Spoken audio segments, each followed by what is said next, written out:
सबैले खाने कृषकले नउब्जाए कसले खाने हो नि जस्तो हो नि खाने कृषकले उब्जाएर हो एकदमै हो नेताले खाने कृषकले उब्जाएर हो हैन व्यापारी खाने कृषकले उब्जाएर सबैभन्दा ठुलो कृषक हो मातृभूमिको दोस्रो कृषक बिचौलियाले यति मात्र खाना पाउने र यतिले उपभोक्ताले खानु पर्छ भन्ने किसिमको मूल्य निर्धारण गरेर पाडी पानी भत्तुवालाई विज्ञप्ति भन्छन् नि त्यस्तै चाहिँ किसानलाई भइरहेको घाटा भने त अब कहिले घाटा कहिले नाफा हो त्यस्तै घाटा त हुँदैमा छोडिहाल्नु त हुँदैन थियो व्यापारीहरूले केही लगानी नगरिकन 50% खान्छन् भने हामीलाई यो सम्पूर्ण संरचना तयार एकदमै जग्गाको भाडा तिर अब आफू खट बजारसम्म पुरा अनि आदि उनीहरूलाई आदि हामीलाई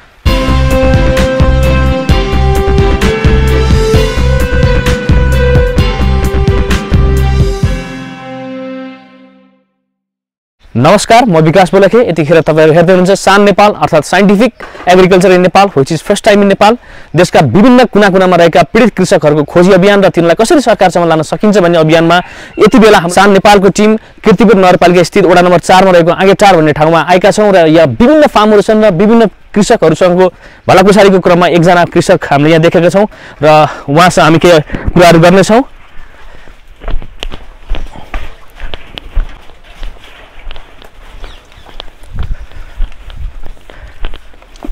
आमा नमस्कार। नमस्कार बुवा। नमस्कार। को शुभ नामबाट जाउँ? मेरो नाम नील प्रसाद फुयाल। हाल चाहिँ कीर्तिपुर यहाँ बसिरहनु भएको छ। कहाँबाट हुनुहुन्छ? हजुरको पर्मानेन्ट एड्रेस चाहिँ? मेरो काभ्रे चाहिँ पाँचखाल नगरपालिका हो, वडा नम्बर 3। यहाँ कति रोपनी जग्गामा तपाईले फार्म गरिरहनु भएको छ? मेरो यहाँ 12 रोपनी 13 रोपनी जति छ। 13 रोपनी। अनि यो चाहिँ च्याउको फार्म हैन त? एकदमै च्याउको फार्म। यो कति टरा राख्नु भएको छ यो च्याउको फार्ममा? एकदमै टरा हिसाब गर्दा 46 वटा हुन्छ। 46 वटा टरा राख्नु भएको छ। धेरै राम्रो कुरा हो यो।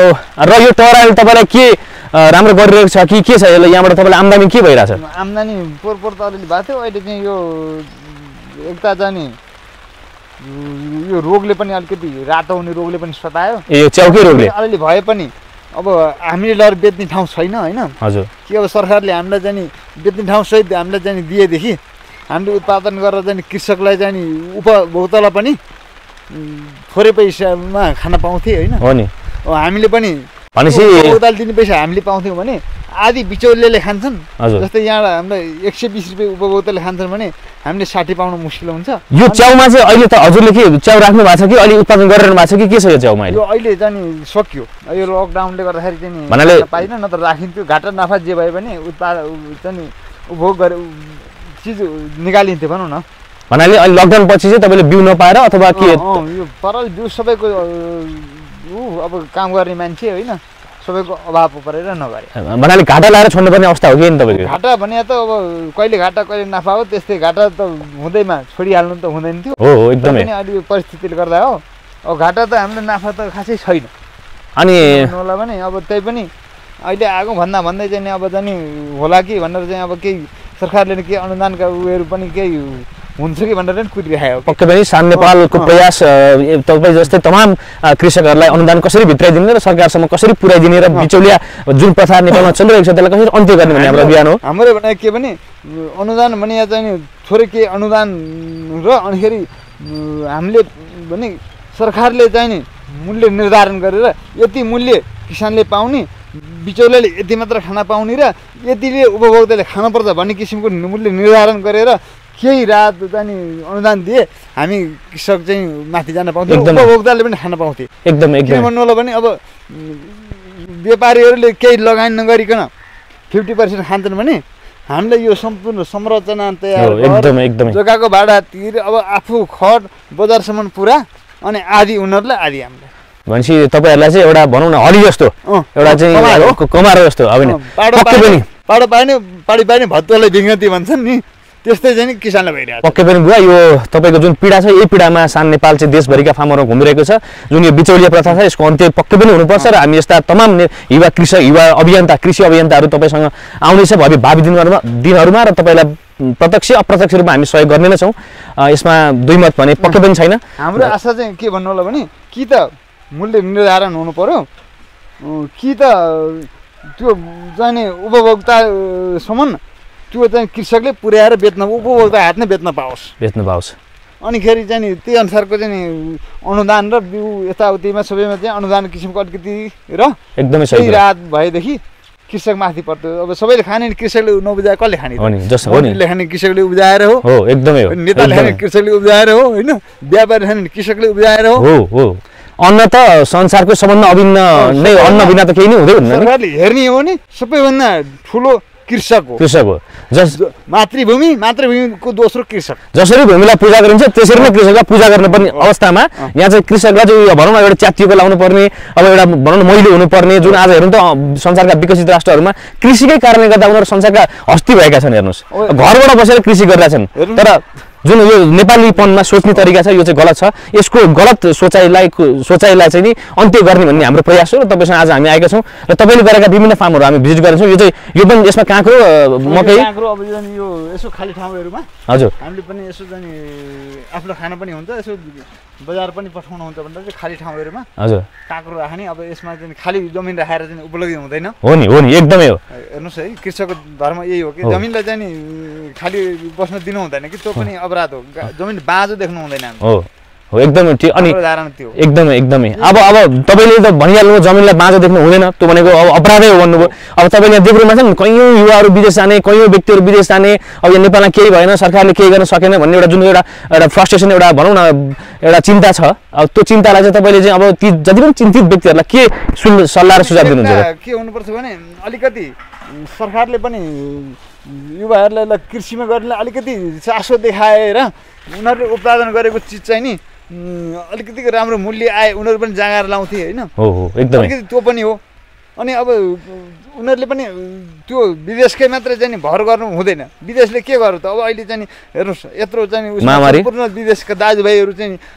यहाँ आइरहेका छन् अब फेरि फर्केर विदेश जाने कि यसमा चाहिँ नि सरकारलाई घतुक्त्याएर जाने यसमा चाहिँ नि बाँझो जमिनलाई चाहिँ कमाइ गर्ने हजुरले यो फार्म दर्ता गरेर काम सुरु गर्नु भएको छ कि दर्ता गर्नु भएको छैन के छ यो मसरुम च्याउ चाहिँ होइन हामीले यो दर्ता गरेका चाहिँ थोरै अलिअलि कम्पनी दर्ता अलिअलि गरेका छौँ अरू सबै चाहिँ गरेका छैनौँ ए भन्नाले सरकारको अनुदान लिने सरकारसँग जाने सरकारसँग कसरी सस्तो ब्याजमा लिने आज तपाईँलाई थाहा छ कि छैन 2% देखि 7%सम्म सस्तो सहुलियतमा चाहिँ ऋणहरू पाइन्छ सरकारसँग अथवा कति सहुलियतका पैसाहरू पनि पाइन्छ बिउहरू त्यस्तै किसिमले पाइन्छ यो सबै ज्ञानहरू तपाईँलाई छ कि छैन अथवा कोही यहाँका भनौँ न एउटा लोकल मान्छेहरू अथवा यहाँका वडा सदस्यहरू वडा अध्यक्षहरू एउटा स्थानीय तहका व्यक्तित्वहरू आउनु भएको छ कि तपाईँसँग खासै त्यस्तो छैन हामीले चाहिँ अलिकति एउटा कम्पनी दर्ता गरेका छौँ हाम्रो फ्यामिलीभित्र होइन हजुर हजुर अनि त्यसबाट चाहिँ हामीले चाहिँ प्रयास गर्दैछौँ तर चाहिँ प्रयास गरे अनुसारको चाहिँ केही उपलब्धि पाएको छैन हजुर तैपनि प्रयास गर्ने प्रयासमा छौँ र त्यो प्रयासमा तपाईँको प्रयासमा हामी पनि एउटा कमन प्रयास गराइदिएर तपाईँलाई कसरी हुन्छ त्यो सरकारसँग पुर्याइदिने र भनौँ न सरकारबाट आउने अनुदानहरू भित्राउनेमा तपाईँलाई यो सान नेपालको टिमबाट प्रतिबद्धता जारी गरेँ मैले र बुवा अब घुमौँ तपाईँको फार्ममा घुमौँ कहाँ के छ सबै हामीलाई देखाउनु यो चाहिँ के भयो यो चाहिँ हाम्रो जो च्याउ अब चाहिँ च्याउको पराल पकाउने ठाउँ हो ए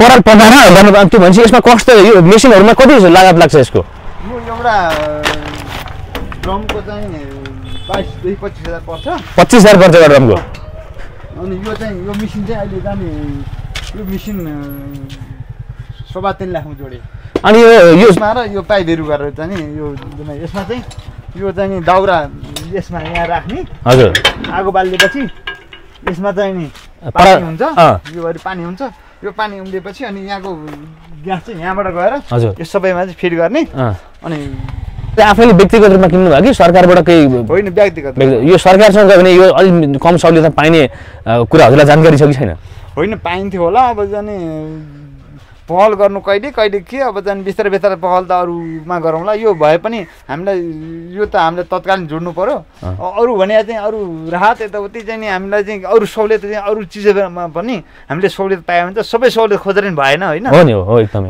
सरकारले पनि हाम्रो सहयोग गर्नुपर्छ त्यही सहुलियत र अनि हाम्रो आशा नि के भन्नेदेखि कृषकले उब्जाएको चाहिँ चिज चाहिँ उपभोक्ताका पनि स्वस्थ खाना पाउन् र हामीले पनि त्यो अनुसारको पैसा पायो बिचमा चाहिँ खानेले चाहिँ बढी खायो होइन यति % मात्रै खाने हुनु पर्यो जस्तै सेमा 5% 10% अब त्यो चाहिँ ढुवानी हेरेर होइन चिज हेरेर समय हेरेर त्यो चाहिँ निर्धारण सरकारले गरेर सही काम गर्नु यति मूल्य कृषकले उपभोक्ताले पाउनै पर्छ, यति कृषकले पाउनुपर्छ, बिचको मान्छेले यति भन्दा खान पाइँदैन भन्ने किसिमको नियम लागू गर्दै सम्पूर्ण देशका किसानहरूलाई पनि हुन्थ्यो र युवा चाहिँ विदेश जान पनि चाहँदैन। भन्नाले तपाईँको आशय भनेको बिचमा जुन एउटा बिचौलिया प्रथा छ त्यो हाबी भयो र कृषक र सरकार दुईटैलाई मारिरहेछ त्यसले। उनीहरू किनभने हाम्रो सामान लगेर बेचेर पैसा दिन्छन्, लगानी पनि चाहिएन, के पनि चाहिएन होइन, अनि 50% उनीहरू खाने। अब हामीलाई चाहिँ सम्पूर्ण जमिनको लिजको भाडा दिनु पर्यो, अब निर्माण चाहियो,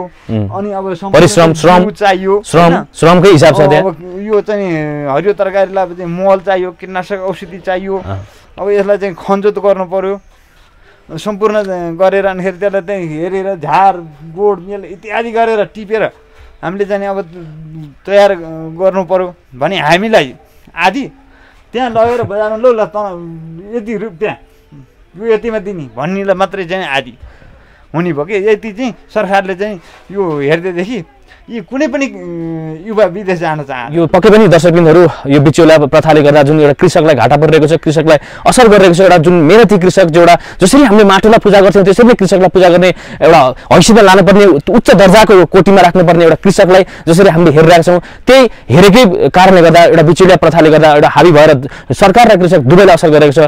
यो सान नेपालको टिमले यो बिचौलिया प्रथालाई पक्कै पनि भावी दिनभरमा अन्त्य गर्नेछ। यो पनि हजुरकै यो हो, यो टनेला। अनि यसमा तपाईँ आफैले काम गर्न भ्याउनुभएको छ कि परिवार कतिजना एक्लैले गर्ने हो?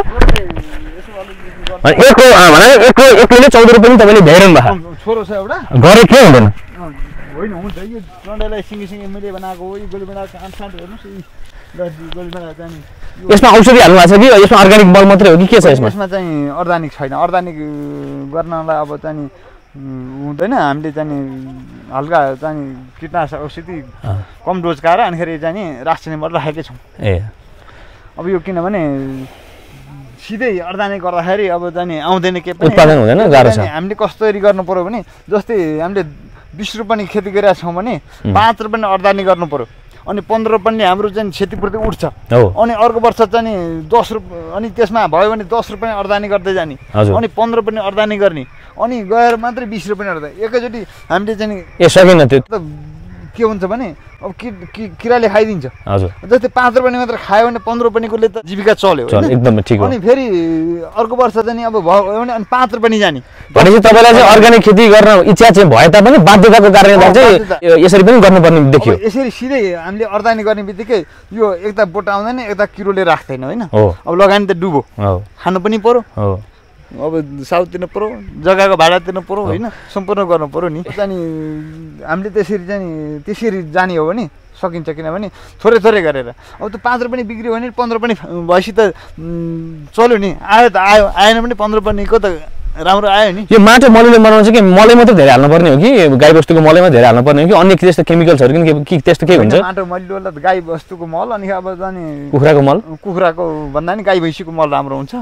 कुखुराको चाहिँ त्यो भन्नाले तपाईँलाई भोलि लगानी गरेपछि उत्पादन भएर चाहिँ मलाई चाहिँ मैले लागेको खर्च धान्छ कि धान्दैन भन्ने जुन एउटा छ नि, त्यो चिन्ता हुन्छ नि। किनभने त्यो चिन्ताको कारणले गर्दा पनि तपाईँ विषादी मिसाउन बाध्य हुनुभएको? बाध्य, अब आउँदैन नत्र नआएपछि हामी के गरी गर्ने। बुवाको अझै हजुरको त्यो पनि हो? यो पनि हो, यो काउली हो, यो जम्मै लगाएर जम्मै हो। यो यसमा च्याउ अहिले छैन? अहिले छैन। यो के तपाईँले घाटै लाएर छोड्नु भएको कि के?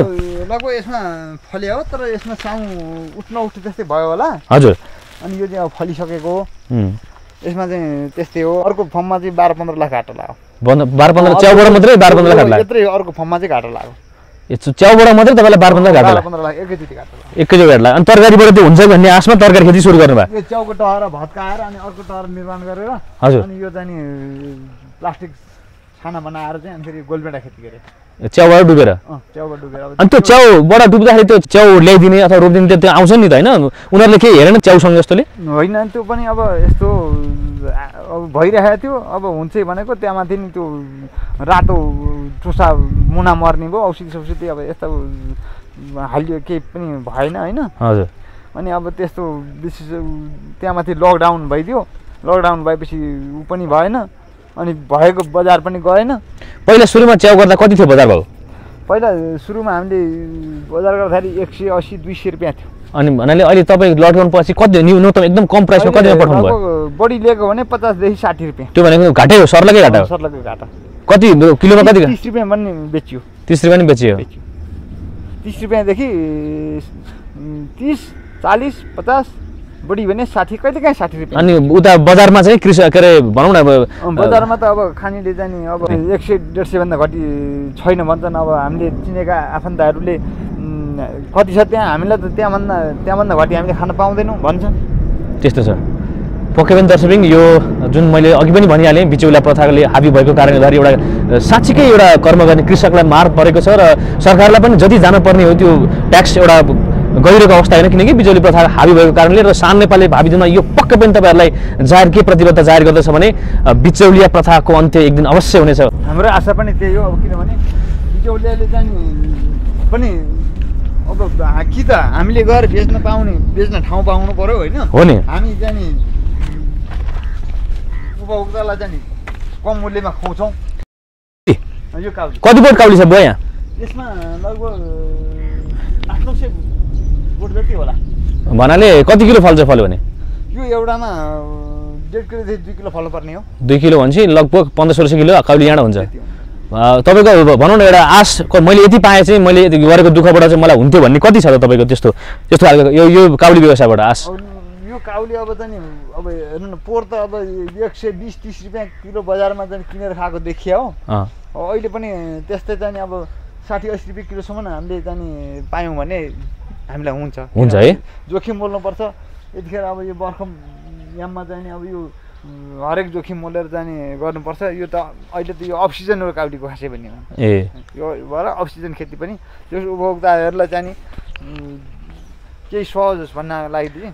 तपाईँको उचित मूल्य भनेको तपाईँको एक्सपेक्टेसन भनेको एउटा 50-60 रुपियाँ किलो मैले पाएँ भने चाहिँ मैले रकम पाएँ भन्ने। दर्शकबिन्दुहरू यतिखेर हामी कीर्तिपुर नगरपालिका स्थित वडा नम्बर 4 को आङ्गेटार भन्ने ठाउँमा छौँ र यहाँ मीनप्रसाद फुयाल दाईको फार्ममा हामी यतिखेर भिजिट गर्दैछौँ र उहाँका तितामिठा गफहरू हामीले सुन्यौँ र उहाँले कृषिमा गर्नुभएका अनुभवहरू र उहाँले एउटा भनौँ न सरकारबाट चाहेका जुन एउटा कुराहरू थियो त्यो कुराहरू पाइन भन्ने जस्तो जुन दुखासो गर्नुभयो र भावी दिनहरूमा सान नेपालको टिमले उहाँलाई सरकारसँग पुर्याउने छ र सरकारबाट पाउनुपर्ने सम्पूर्ण अनुदान र उहाँले पाउनुपर्ने सम्पूर्ण सेवा सहुलियतहरूको बारेमा भावी दिनहरूमा उहाँलाई हामीले सरकारसँग पुर्याउने प्रतिबद्धता जाहेर गऱ्यौँ यही मिडियाबाट। उहाँ जस्तै जुन उहाँको एउटा धारणा छ जुन यो बिचौलिया प्रथाको अन्त्य होस् भन्ने उहाँको धारणा छ, म जस्ता कैयन युवाहरूको धारणा पनि बिचौलिया प्रथाको अन्त्य हो र यो सान नेपालको टिमले अन्त्य गर्नेछ भन्ने प्रतिबद्धता मैले यो भिडियो मार्फत दर्शकवृन्दलाई दर्शाएँ। र भावी दिनहरूमा तपाईँलाई अझै यस्तै थुप्रै भिडियोहरू हेर्नु पर्नेछ भने कृपया हाम्रो च्यानललाई सब्सक्राइब गर्नुहोला र बेल आइकनलाई क्लिक गर्नुहोला र लाइक सेयर गर्न नभुल्नुहोला। धन्यवाद।